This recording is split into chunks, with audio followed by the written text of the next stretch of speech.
पैसा इन्वॉल्व है, 600 बच्चों का, उनके वालिदैन का, मुस्तकबिल के हवाले से जो उनकी उम्मीदें हैं वो उससे मुंसलिक हैं।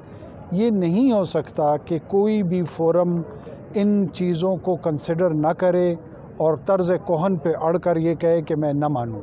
इस चीज़ की इजाज़त पार्लियामेंट कतई नहीं देगी और हम हर फोरम को एक्सप्लॉइट करेंगे अगर उन्होंने इसकी सदा नहीं सुनी। इस पे अग्रीमेंट हो गया है कि इनको किसी न किसी तरीके से रैशनलाइज़ किया जाए और इस मसले का हल निकाला जाए।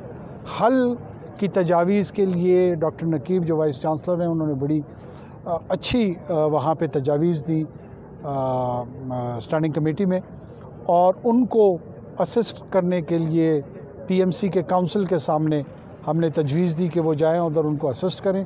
वो उन्होंने तस्लीम किया और बलूचिस्तान हुकूमत में चीफ सेक्रेटरी साहब से मैं कल कोशिश करूँगा मिलूँ और इस मामले के हवाले से जो उन्होंने किसी को फोकल पर्सन नॉमिनेट करना है वो भी करें, और 2 से 3 हफ्ते तक इंशाल्लाह हम किसी न किसी सलूशन के साथ इन बच्चों के पास आएंगे।